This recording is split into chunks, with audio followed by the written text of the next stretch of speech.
In the Old Testament, you find some verses that tell about the coming of Isa, or Jesus, peace upon him. And there are other verses and prophecies that have been kind of dismissed, and it only fits to one person in that sense, is Prophet Muhammad, the messenger. So in these verses, or one of the most important ones, I believe, is in Psalm 84, which is a very important psalm that speaks about pilgrimage and the highways, or the finding the road to God and to His house, and finding His house.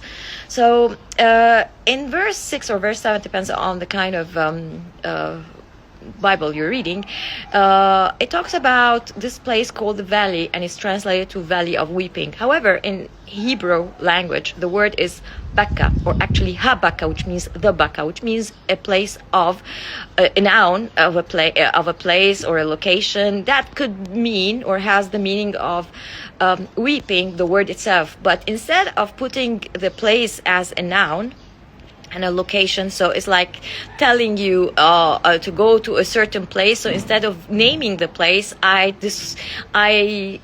give the meaning of the name instead of giving you the name itself, which is very interesting.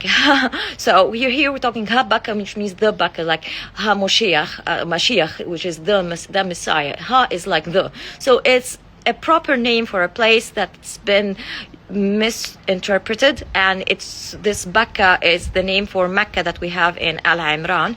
So Mecca is Bakka, where is the house of God, where also the place where we present our sacrifice or the slaughtering. And it's the same verse also. It talks about the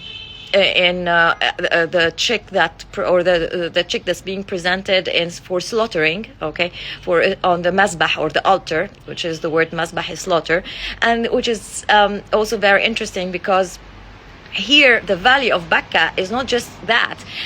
From this place also a teacher shall come.